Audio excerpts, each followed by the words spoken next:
Hello everyone, क्या हाल चाल। Welcome to my channel. So guys, अपने पिछले वीडियो में हमने बात की थी नीट 2024 एग्ज़ाम के लिए सबसे अच्छी टेस्ट सीरीज़ कौन सी है, और अगर आप टेस्ट सीरीज़ ले रहे हैं तो आपको क्या क्या चीज़ों को ध्यान में रखना है। तो आज की वीडियो में हम बात कर रहे हैं बच्चों कि आपको नीट 2024 एग्ज़ाम की एनालिसिस कैसे करनी है। तो आप मॉक टेस्ट दे रहे हैं तो मॉक टेस्ट की एनालिसिस कैसे करें, और रिवीजन स्ट्रैटेजी आपकी क्या होनी चाहिए आखिरी के इन 90 दिनों में, जिससे जो आपका स्कोर 300 350 नंबर पे स्टक हो गया है वो 650 तक जा पाए। तो इस वीडियो को पूरा देखिएगा, बहुत इम्पॉर्टेंट होने वाला है आपके लिए। अगर आप इस चैनल पे नए हैं तो इस चैनल को ज़रूर से ज़रूर सब्सक्राइब कर दीजिए और बेल आइकन दबा दीजिए ताकि आप कोई नोटिफिकेशन भी मिस ना करें। तो चलिए शुरू करते हैं आज का वीडियो। तो बेटा, सबसे पहले चीज़ कि एनालिसिस करने के लिए आपको एक मॉक टेस्ट देना पड़ेगा। तो सबसे पहले आप एक मॉक टेस्ट दो, ठीक है। मॉक टेस्ट कौन सा देना चाहिए, कहाँ से देना चाहिए, ये सब मैंने पिछले वीडियो में कवर किया। अगर आपने नहीं देखा है तो डिस्क्रिप्शन में लिंक है, आप उसको देख लीजिए, ठीक। अब जब भी आप मॉक टेस्ट देंगे तो आप चार तरह के गलतियां अपने मॉक टेस्ट में देखेंगे। पहला भैया कि आपने सिली मिस्टेक की, जो सबसे ज़्यादा कॉमन होगा, और इसको आप इग्नोर कर दीजिए। ऐसे इसको स्माइल कीजिए, परेशान नहीं होना है, ऐसे इसको स्माइल कीजिए और इसको आप ऐसे इग्नोर करके छोड़ दीजिए, ठीक। अब तीन तरह के एरर आपको देखने को मिलेगा। पहला एरर है कि कॉन्सेप्चुअल एरर है, कि मतलब आपको आता था वो कॉन्सेप्ट, बट या तो आपकी कॉन्सेप्ट की अंडरस्टैंडिंग सही नहीं थी या क्वेश्चन आपने सही नहीं किया, और जिसकी वजह से आपने उस टॉपिक या सब टॉपिक में गलती की। दूसरा होगा रट्टाफिकेशन एरर, कि कोई फैक्चुअल नॉलेज था, तुमको कोई एग्जाम्पल था, वो एग्जाम्पल याद नहीं हुआ। और तीसरा होगा कि तुमने वो वाला पार्ट पढ़ा ही नहीं है। यही तीन तरह का एरर आपको देखने को मिलेगा जब भी आप मॉक टेस्ट एनालाइज कर रहे हैं। तो सबसे डेंजरस इसमें कौन सा एरर है तुम्हें पता है?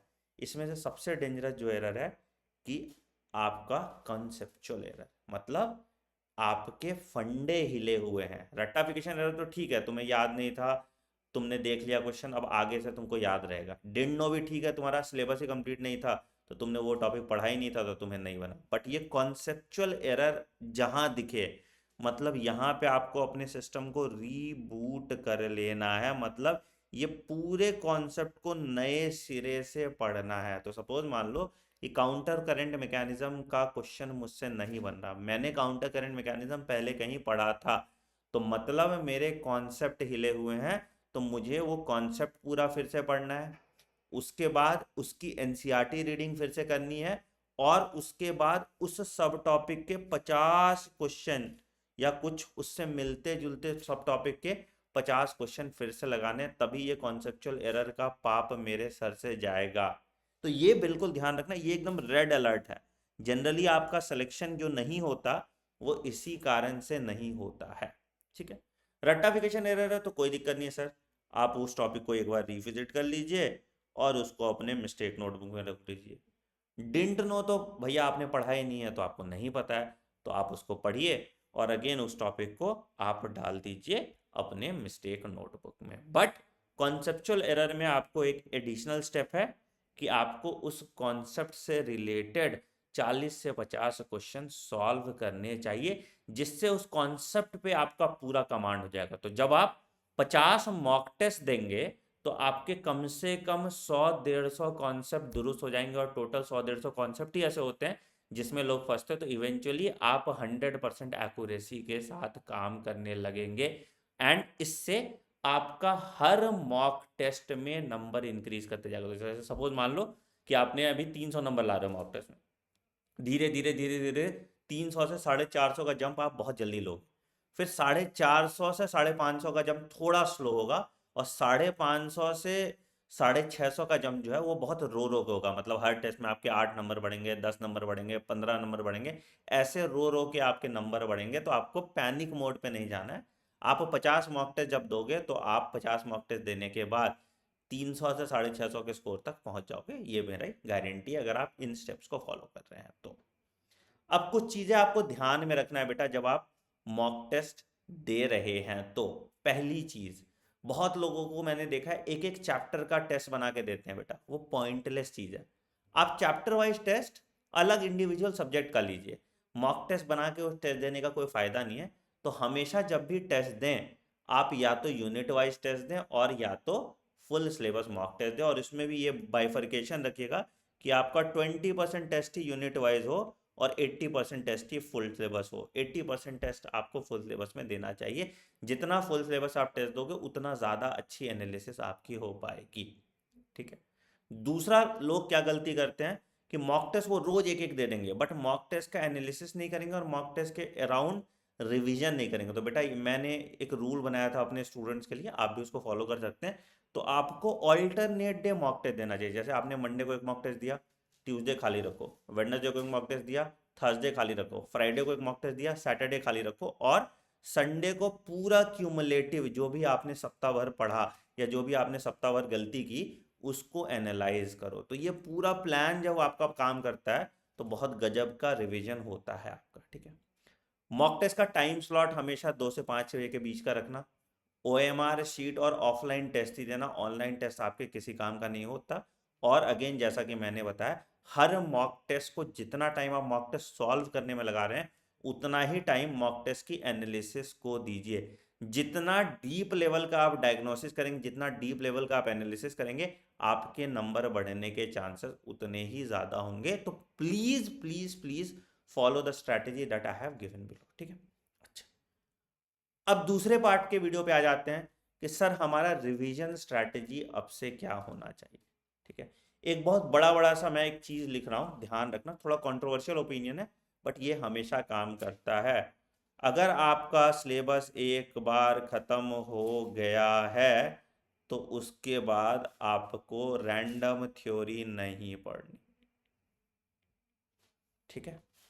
थ्योरी पढ़ने से आपका बिल्कुल भी भला नहीं होगा, मतलब 10% भी भला नहीं होगा। You are just wasting your time.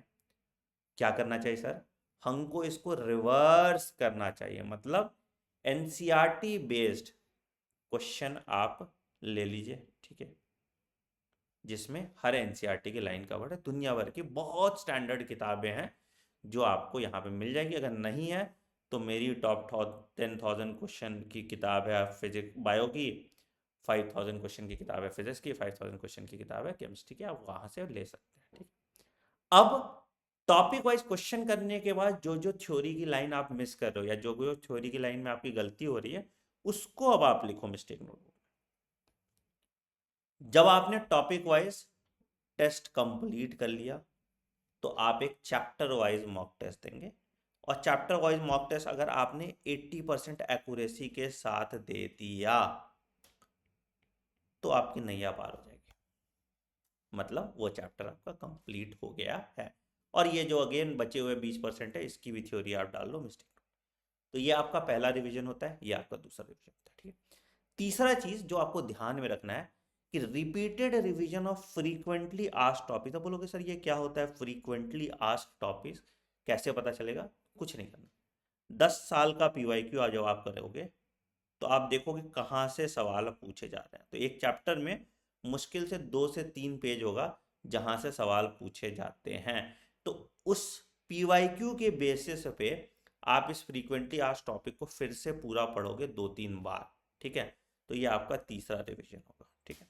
उसके बाद सब कुछ जो आपने डाला अपनी मिस्टेक नोटबुक को, उसको आप रोज मिस्टेक नोटबुक से रिवाइज कीजिए। और पांचवा जो आपकी मिस्टेक नोटबुक में मॉक टेस्ट एनालिसिस का रिवीजन का कंटेंट आ रहा है उसको भी आप रिवाइज करते जाइए।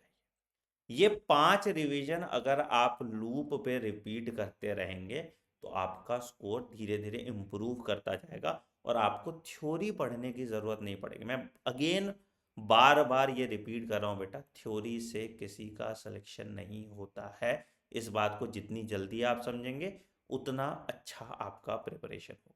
ठीक है।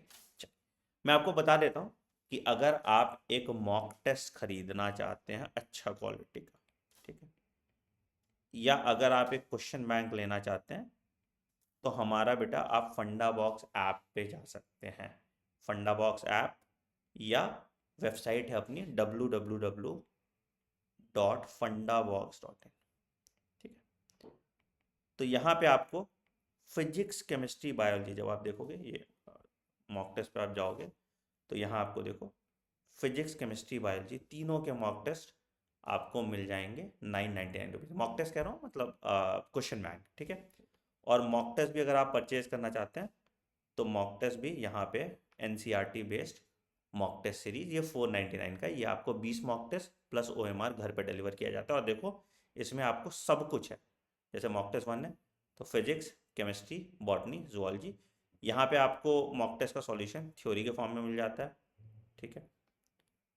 और यहाँ पे आप मॉक टेस्ट को चाहो तो ऐप पे प्रैक्टिस कर सकते हो, और अगर आप चाहो तो OMR शीट भी लेके प्रैक्टिस कर सकते हो। OMR शीट भी आपको दिया जाता है यहाँ पे।